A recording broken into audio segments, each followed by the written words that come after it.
Hello and welcome to the BizNews Newswrap for Monday, the 11th of November. I'm Lucienne Ferreira, here to bring you today's top stories from BizNews. Remember, these clips are just previews. For the full interviews and stories, you can visit BizNews TV, radio, or .com, or you can catch Alec live on BizNews Briefing at 7 a.m. on weekdays. In today's highlights, Bitcoin's record surge with insights from Geltech's Jason Welts and David Shapiro's positive take on US politics and economic shifts, Johan Rupert's efforts to secure US trade ties for South Africa, and MK Party founder Jabulani Khumalo on corruption and service concerns in South Africa. We also hear from UIM President Neil de Beer on political chaos around the BELA Bill. And lastly, we'll wrap up the show having a look at today's market movements.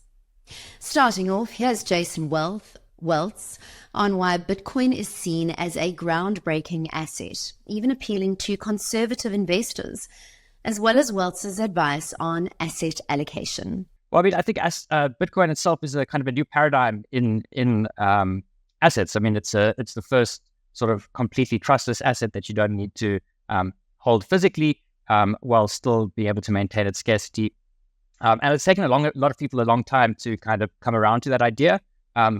Even there's no guarantee that will have any value just by itself. I mean, if you look at gold prices, for instance, a lot of the gold's value comes from a monetary premium that is a result of decades of use as money, centuries of use, should I say. And you sort of have this herd behavior, and it's just more of a social. The value is more of a social dynamic as opposed to a real, fundamental, tangible valued asset like oil or something that can be used in productive processes. It's a very interesting asset, and I think it's definitely here to stay. We've seen endorsement from a number of players in the financial industry recently, and we've seen a kind of maybe not a flood yet, but definitely some interest from pension funds around the world. What is the percentage of their portfolios that you would be recommending they hold today? I mean, it obviously depends on your individual circumstances, but as kind of a rule of thumb, I would say no more than 5% for your average investor.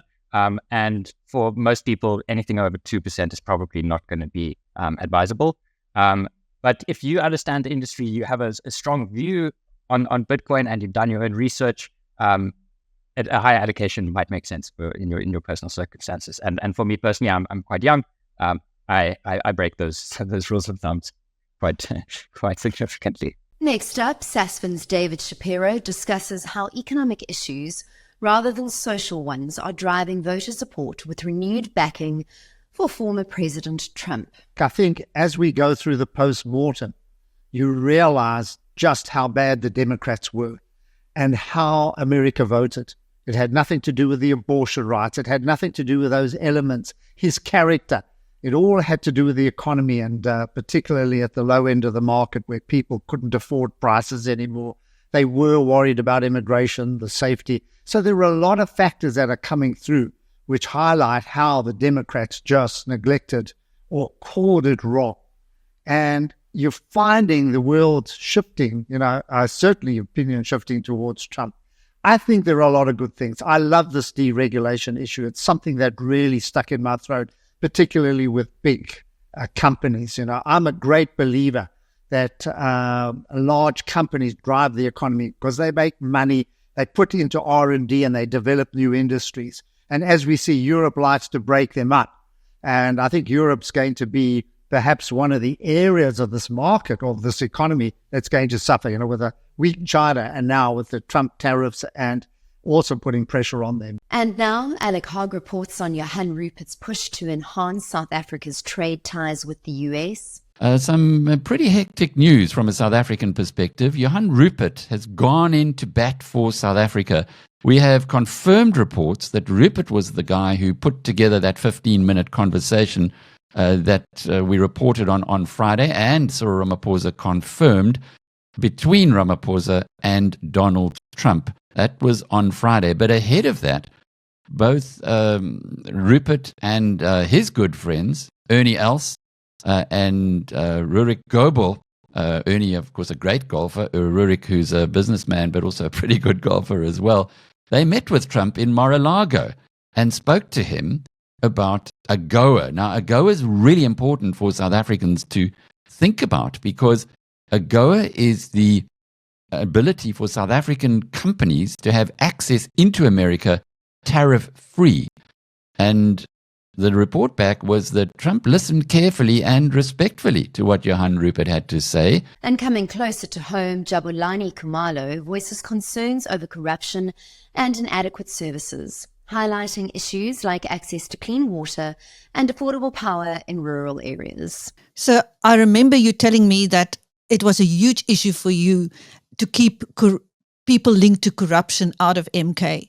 And once the party was out of your hands, then that started happening. Well, I think the whole of the top structure of MK is with those people.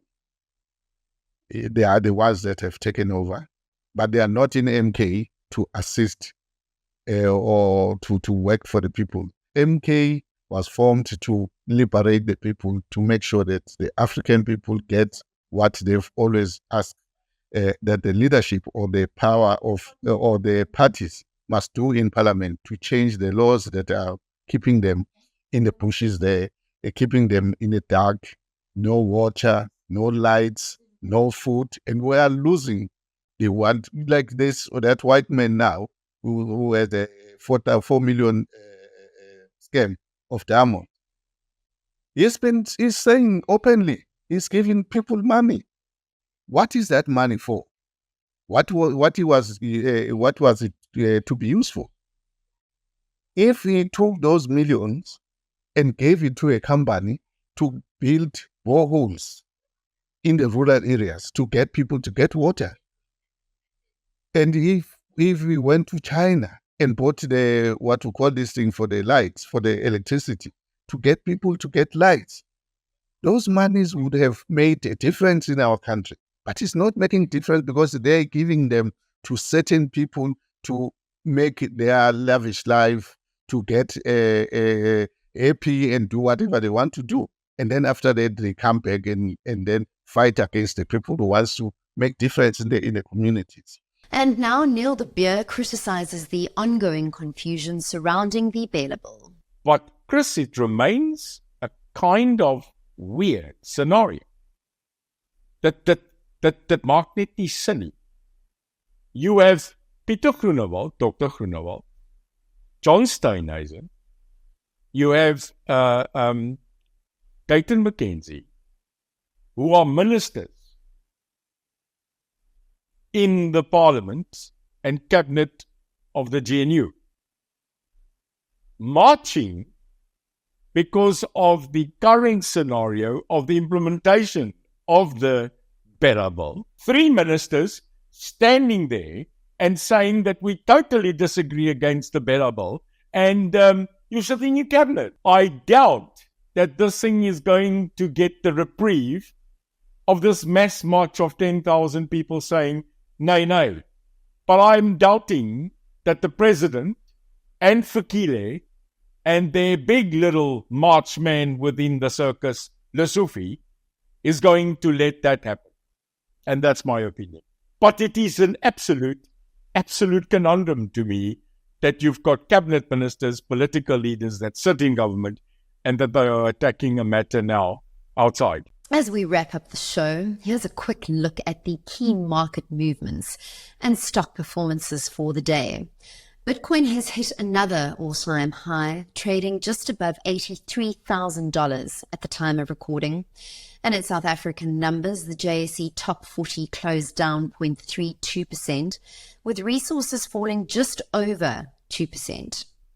The rand weakened, and at closing it was 17 rand 90 to the US dollar and just over 23 rand to the pound, due to the combination of a strengthening dollar, market volatility, and expectations of lower interest rates. And then in top stock news on the day, Woolworths shares rose by 4.6%, driven by strong growth in its core food segment as demand for premium groceries surged. Clothing and home divisions also showed recovery, though economic challenges may impact discretionary spending. Despite this, Woolworths' food segment remains a key growth area, reassuring investors.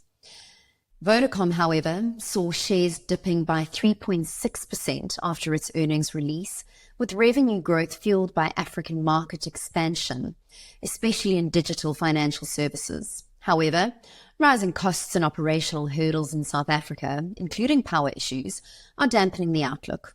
However, the company's push into financial services offers long-term potential. And then Pick n Pay is down 1.9% on the day, as Boxer, its discount supermarket, plans to list on the JSE on the 28th of November. With a secondary A2X listing, the 8 to 8.5 billion rand offering will fund debt reduction and core investments with rapid growth and a 68% share in the local discount grocery market. Boxer is set for aggressive expansion in spite of the market's reaction. And lastly, Karoo climbed another 3.9%, showcasing continued resilience in today's market. And that's it for today's BizNews Newswrap. Thank you for tuning in, and don't forget to subscribe to BizNews TV and radio for more insights. We'll see you tomorrow.